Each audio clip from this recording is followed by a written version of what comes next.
So ఏం recipe చేస్తున్నారు? So దాని రిలేటెడ్ మనం పన్నీర్ స్టఫ్డ్ క్యాప్సికమ్ చేసుకుంటాం.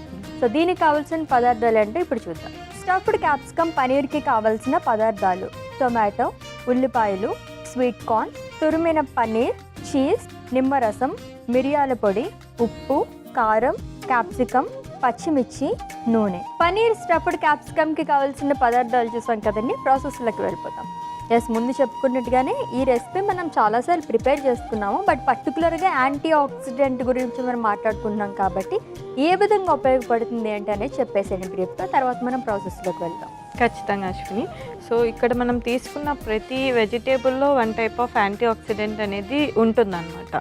అందుకోసం లైక్ ఇప్పుడు టొమాటోలో తీసుకుంటే మనందరికీ తెలుసు లైకోపిన్ అనే యాంటీ ఆక్సిడెంట్ ఉంటుంది. ఆనియన్లో ఫ్లేవనాయిడ్స్ ఉంటాయి. స్వీట్ కార్న్లో కూడా ఫ్లేవనాయిడ్స్ అనేది ఉంటాయి. అండ్ క్యాప్సికమ్ వచ్చేసరికి మనకి క్రిప్టోజాంథిన్స్ అని చెప్పేసి ఒక type of antioxidants. So basically చెప్పాలంటే ఏవైతే మనకి ఎక్కువ టైప్ ఆఫ్ యాంటీ ఆక్సిడెంట్స్ ఉంటాయో అండ్ ఏవి మనకి డిసీజ్ రెసిస్టెన్స్ని ఇస్తాయో సో అవి చూస్ చేసుకున్నాను అనమాట basically. Okay. So antioxidants అనేవి మన బాడీలో ఏ విధంగా పనిచేస్తాయి? సో యాంటీ ఆక్సిడెంట్స్ అనేవి మనకి డిఫరెంట్ టైప్ ఆఫ్ ఫుడ్స్తో బాడీలోకి ఎంటర్ అవుతాయి అనమాట. సో వాటి మెయిన్ రోల్ ఏంటి అంటే మన బాడీలో ఏవైతే మనం ఏదైనా జంక్ ఫుడ్ తిన్నా, ఫాస్ట్ ఫుడ్ తిన్నా, ఏదైనా అన్హెల్దీ ఫుడ్ తిన్నప్పుడు ఫ్రీ రాడికల్స్ అనేవి బాడీలో రిలీజ్ అవుతాయి. సో అవి రిలీజ్ అయినప్పుడు ఏంటి అంటే బాడీకి ఇన్ఫ్లమేషన్ రావడము, లేకపోతే వేరే అదర్ డిసీజెస్ రావడము అలాంటివి స్టార్ట్ అవుతాయి. ఈ యాంటీ ఆక్సిడెంట్స్ ఉన్నప్పుడు ఏంటి అంటే ఆ ఫ్రీ రాడికల్స్ వల్ల వచ్చే ఏదైతే ఇన్ఫ్లమేషన్ అవన్నీ ఉంటుందో వాటిని న్యూట్రలైజ్ చేసేస్తుంది, బాడీని ప్రొటెక్ట్ చేస్తుంది అనమాట. సో దాని మెయిన్ ఫంక్షన్ ప్రొటెక్షన్ అండ్ మన ఇమ్యూనిటీని అంటే ఆ డిసీజ్తో ఫైట్ చేయడానికి మన ఇమ్యూనిటీని స్ట్రాంగ్ చేయడం, బూస్టప్ చేస్తుంది. ఓకే. సో మిగతా క్వశ్చన్స్ తర్వాత అడుగుతాను. ప్రాసెస్లోకి వెళ్దాం. ఖచ్చితంగా. ఏం చేస్తారు? ఫస్ట్ మనం స్టవ్ ఆన్ చేసి కడాయి పెట్టుకుంటాం. సో ఫస్ట్ మనం ఒక 2 స్పూన్స్ ఆయిల్ వేసుకుందాం. ఓకే.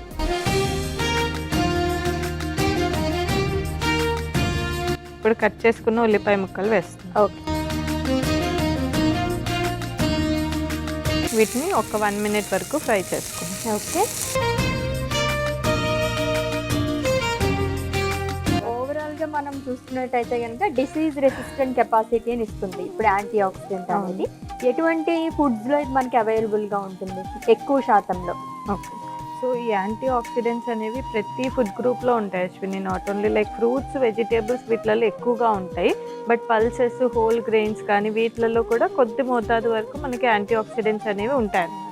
ఓకే. సో తీసుకునే డైట్లో ఎప్పుడైనా సరే పాలిష్ పట్టకుండా హోల్ పల్సెస్, హోల్ గ్రెయిన్స్, పొట్టు ధాన్యాలు అలాంటివి ఇంక్లూడ్ చేసుకుంటూ ఉండడం, రోజు ఎక్కువగా కూరగాయలను ఇంక్లూడ్ చేసుకుంటూ ఉండడం, ఫ్రెష్ ఫ్రూట్స్, జ్యూసెస్ కంటే ఫ్రెష్ ఫ్రూట్స్ అనేవి ఇంక్లూడ్ చేసుకుంటూ ఉంటే మనకి యాంటీ ఆక్సిడెంట్స్ అనేవి లభిస్తాయి.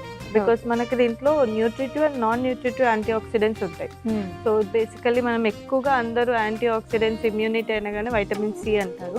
సో అదేవిధంగా వైటమిన్ సి కానీ, వైటమిన్ ఏ కానీ, వైటమిన్ ఈ కానీ, జింక్, సెలీనియం వీటిని న్యూట్రిటివ్ యాంటీ ఆక్సిడెంట్స్ అంటారు. ఓకే. సో నాట్ న్యూట్రిటివ్ అనేసరికి మనకి మినరల్స్ అన్నమాట. ఏదైనా మినరల్స్ కానీ, వైటమిన్స్ కానీ, ఫ్లేవనాయిడ్స్ ఇవి non nutritive antioxidants. Okay. So vegetables and ఫ్రూట్స్లోనే ఉంటాయా? నాన్ వెజ్లో ఏముండదా యాంటీ ఆక్సిడెంట్స్? మనకి నాన్ వెజ్లో ప్రోటీన్ సోర్స్ ఎక్కువ ఉంటుంది. యాంటీ ఆక్సిడెంట్స్ దాని నుంచి అంత రాదన్నమాట. ఎక్కువగా మనకి ఫ్రెష్గా దొరికే ఫ్రూట్స్, వెజిటేబుల్స్లోనే ఎక్కువ ఉంటుంది. సో ఆనియన్స్ ఫ్రై అయిపోయాయి కదా, ఇప్పుడు కట్ చేసి పెట్టుకున్న టొమాటో ముక్కలు యాడ్ చేస్తుంది. Okay.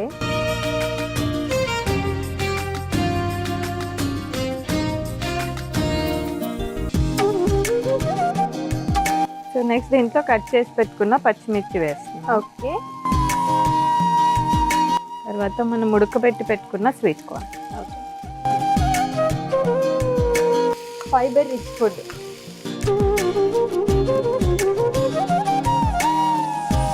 So next spices add చేద్దాం అసలు. ఫస్ట్ కొద్దిగా కారం. ఓకే. నెక్స్ట్ కొద్దిగా ఉప్పు వేస్తున్నాను. కొద్దిగా మిరియాల పొడి. ఓకే. ఒకసారి కలిపే. సో నెక్స్ట్ మనం తురిమేసి పెట్టుకున్న పన్నీర్ యాడ్ చేస్తాం. ఓకే.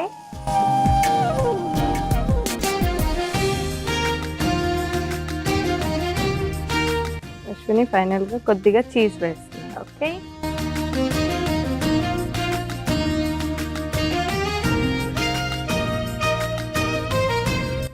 దీని మీద కొద్దిగా నిమ్మరసం వేసి కాసేపు చల్లారేక వేస్తారు కదా జనరల్గా, ఇలా వేసుకోవచ్చా వేడిగా నిమ్మరసం?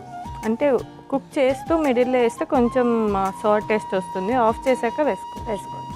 ఇది కొద్దిగా చల్లారే లోపు మనం క్యాప్సికమ్ని కట్ చేసుకోవాలి. ఓకే.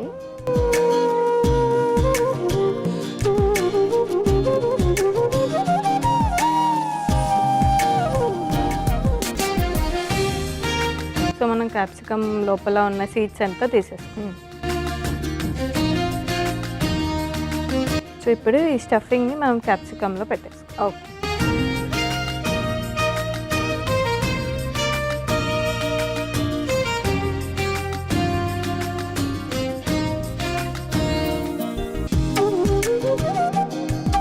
కొద్దిసేపు ఫ్రై చేసుకోవాలన్నారు కదా క్యాప్సికమ్ని. జస్ట్ మనం స్టవ్ ఆన్ చేసి ఇది పెట్టుకొని ఎక్కువ కుక్ చేసుకోకుండా జస్ట్ సాఫ్ట్ అయ్యే వరకు పెట్టుకున్నా సరిపోతుంది. ఓకే.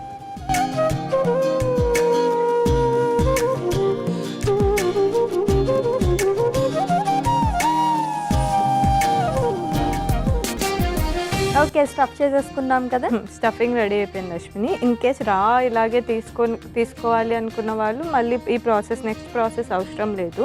బట్ ఎవరికైతే మరి పచ్చిగా ఉంది తినలేమనుకుంటారో వాళ్ళకి ఈ ప్రాసెస్ అయితే కావాలి. సో ఫస్ట్ స్టవ్ వెలిగించేసుకుందాం. ఓకే. సో ఫస్ట్ కొద్దిగా ఆయిల్ వేసుకుందాం. సో నెక్స్ట్ మనం స్టఫ్ చేసుకున్న క్యాప్సికమ్ని పెట్టేస్తాం. ఓకే.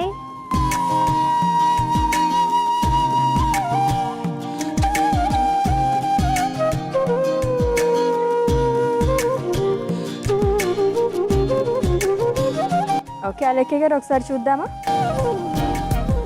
సో అశ్విని క్యాప్సికమ్ మొత్తం సాఫ్ట్ అయిపోయింది కదా, మన రెసిపీ రెడీ అయిపోయింది. మనం సర్వింగ్ ప్లేట్లో తీసేసుకుందాం.